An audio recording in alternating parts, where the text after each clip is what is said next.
di mana? Kembali lagi bersama saya, si Mamang Dijip yang paling canggih soal review film. Kali ini saya akan menceritakan sebuah film yang diperankan oleh Mamang Leonardo DiCaprio. Film ini menceritakan tentang balas dendam yang dilakukan Mamang Leo atas pembunuhan anaknya. Oke, tanpa berlama-lama lagi, langsung aja, ini filmnya. Inilah dia, the one and only, Mamang kita tercinta, Glass, yang diperankan oleh Om Leo.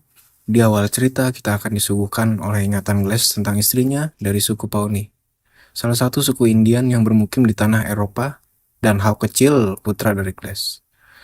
Hawk kecil pun terlihat menangis karena rumahnya telah terbakar habis. Beberapa tahun kemudian, Hawk mulai beranjak dewasa. Mereka bekerja dengan sekelompok orang Eropa yang dipimpin oleh Kapten Henry. Kapten Henry pun sedang mengobrol dengan asistennya, yaitu Om Fitzgerald. Suasana yang santuy pun tiba-tiba jadi mencekam ketika Om John datang dengan tubuh penuh luka dan tanpa busana. Dan tiba-tiba sekelompok sukuri, salah satu suku Indian, datang menyerang mereka. Akhirnya chaos pun terjadi. Lalu mereka pun berlarian ke kapal untuk menyelamatkan diri.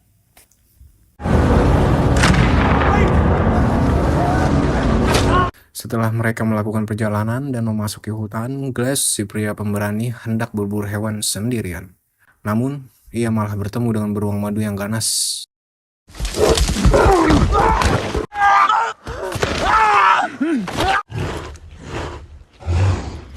Walaupun Glass berhasil membunuh beruang ganas itu, tubuh Glass pun dicabik-cabik oleh beruang tersebut dan membuat Glass sekarat.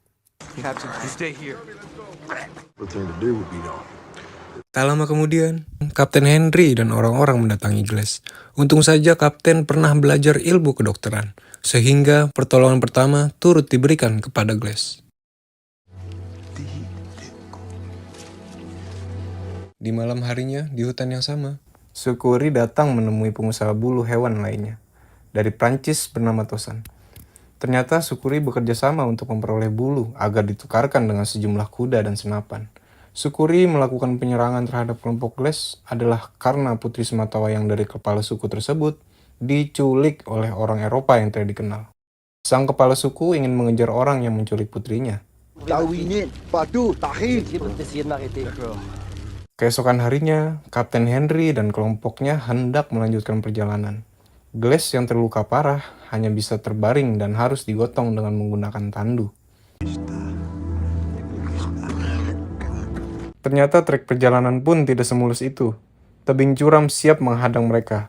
Ketika mereka menghadapi tebing tersebut, Kapten dan kelompok ini pun mulai merasa bahwa Glass hanya menjadi beban mereka. Kapten Henry pun mengambil keputusan untuk membunuh Glass. Di situ, Hawk, putra dari Glass, berteriak memohon agar Kapten tidak menembaknya. Saat menodongkan senapan ke arah Glass, Kapten pun tidak tega menembaknya. Kapten pun menawarkan uang sejumlah $300 kepada para pekerja bagi 3 orang yang ingin menemani masa kritis Glass. Mendengar tawaran itu, Jim dan Fitz langsung menawarkan diri.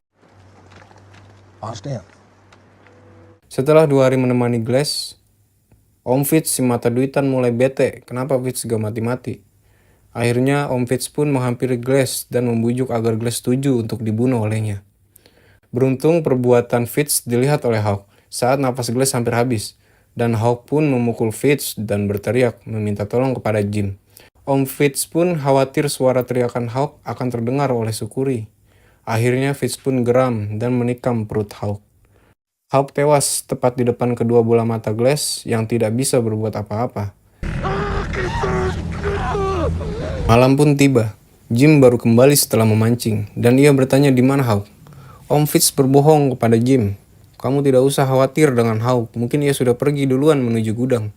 Keesokan harinya, Om Fitz si pembunuh membangunkan Jim dengan panik.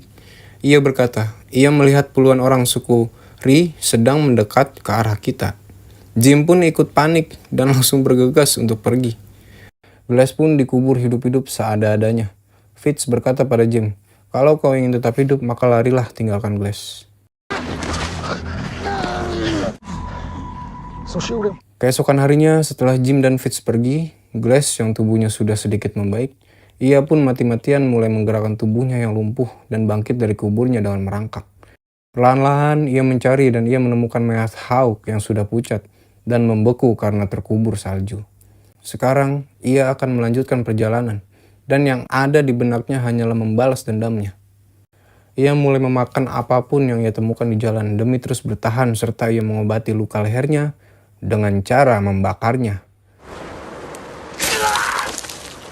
Hingga suatu hari Om Leo yang sedang bersantuy di pinggir sungai menyadari kalau kelompok Sukuri sedang mendekat ke arahnya. Salah seorang dari Sukuri melihat keberadaan Om Leo.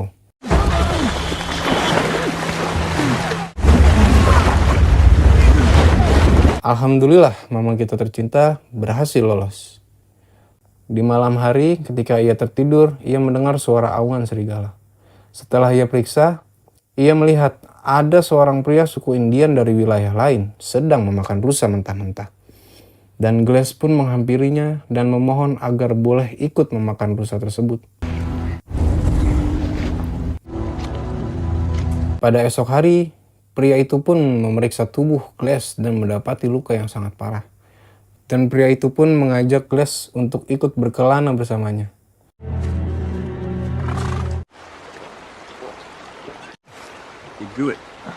Di sisi lain, Mamang Fitz si bajingan dan Jim telah sampai di depan gerbang gudang Eropa. Fitz berkata pada Jim, jangan mengatakan apapun kepada kapten. Jika Jim berani buka mulut, maka ia berdua akan dihukum gantung. Di dalam ruangan, Fitz mengarang cerita kepada kapten bahwa Glass sudah meninggal dan Hawk pun pergi entah kemana. Karena hatinya hancur atas kepergian ayahnya. Mendengar cerita Fitz, kapten pun merasa sedih dan juga bangga terhadap dua anak buahnya itu karena sudah menjalankan tugas dengan baik. Mereka pun diberikan uang yang sudah dijanjikan di awal. Namun, Jim langsung pergi tanpa mengambil uang itu. Glass yang sudah tidak kuat karena lukanya pun mendadak pingsan. Melihat itu, pria suku Indian pun mulai membuatkan bivak alam seadanya untuk melindungi Glass dari cuaca yang sangat dingin.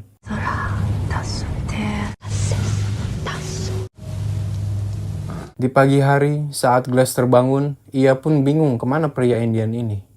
Oh, mungkin dia sedang berburu. Glass pun bersiap-siap untuk menyusulnya. Setelah cukup lama berjalan, ia pun dikejutkan dengan mayat seorang pria yang digantung. Ia pun mendekatinya dan benar saja, ia pun terkejut. Mayat itu adalah mayat pria Indian yang telah menolongnya. Di saat itu pun ia mendengar para pria sedang mengobrol dan dengan sedikit bersembunyi ia pun memantau arah suara tersebut. Dan terlihat para kelompok pemburu tosan sedang berkemah di sana. Ia yakin bahwa merekalah yang telah membunuh pria Indian yang sudah menolongnya. Ternyata kelompok tersebut telah menipu Sukuri karena yang menculik putri dari kepala suku itu adalah kelompok tosan. Glass pun datang dengan senapannya dan menyergap tosan dari belakang. Putri dari kepala suku itu pun mengambil pisau dan memotong anunya tosan. Glass pun berhasil kabur dengan kuda yang ia curi. Keesokan harinya saat Glass sedang tidur, ia mendengar sekelompok Sukuri sedang menghampirinya. Glass pun bangun dan berlari menaiki kudanya, hingga ia terjun ke dalam jurang.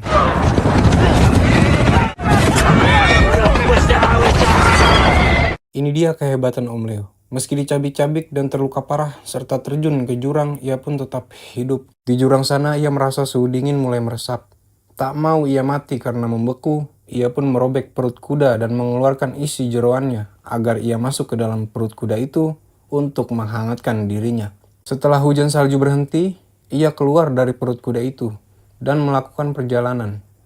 Di luar gudang ada seorang pria yang memohon untuk masuk dan ia memperkenalkan dirinya bahwa ia adalah salah satu anak buah Tosan. Setelah ia masuk, ia menceritakan kepada Kapten Tosan bahwa kelompoknya telah diserang dan dibunuh oleh seorang pria. Dan ia menunjukkan botol minum pria tersebut. Melihat itu, Jim mengatakan pada Kapten, mungkin pria yang menyerang itu adalah Hawk. Saat mendengar itu, Kapten Henry pun langsung menyiapkan pasukannya untuk mencari keberadaan Hawk. Fitz yang sadar orang itu tidak lain tidak bukan adalah Mamang Glass, merasa ketakutan dan yakin Glass akan membalaskan dendamnya.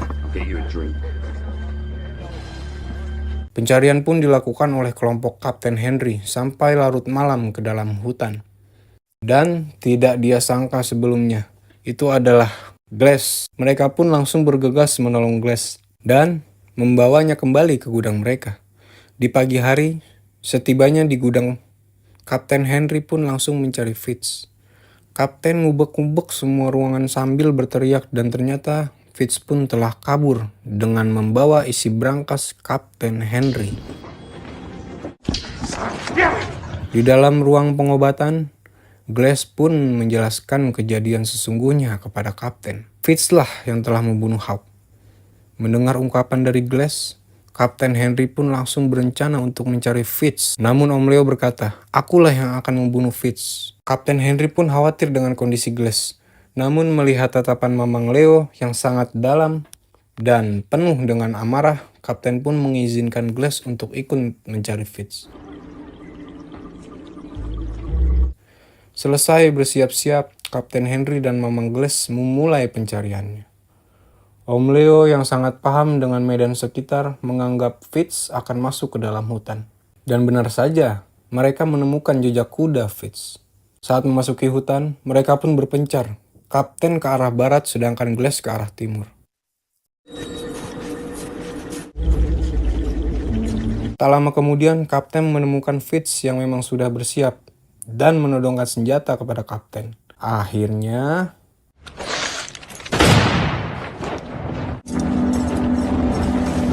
dari kejauhan, Mamang Glass mendengar dentuman senapan. Ia pun bergegas menuju sumber suara tersebut. Di sana, Mamang Glass menemukan Kapten yang telah bersimbah darah dan mati. Melihat ini, ia yakin bahwa pelakunya adalah Fitz, dan ia sedang bersembunyi sekarang. Glass lalu mendapatkan ide untuk memancing Fitz agar keluar dari tempat persembunyiannya.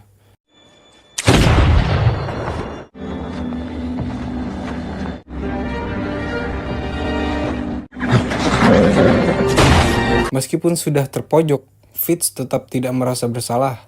Fitz berkata bahwa itu adalah salah Hawk. Kenapa ia berteriak saat kejadian itu berlangsung? Mendengar ocehan tersebut, Mamang Glass tercinta pun makin geram.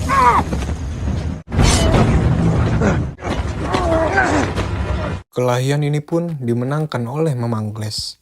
Melihat ada kelompok Sukuri di seberang sungai, Glass pun menatap mereka.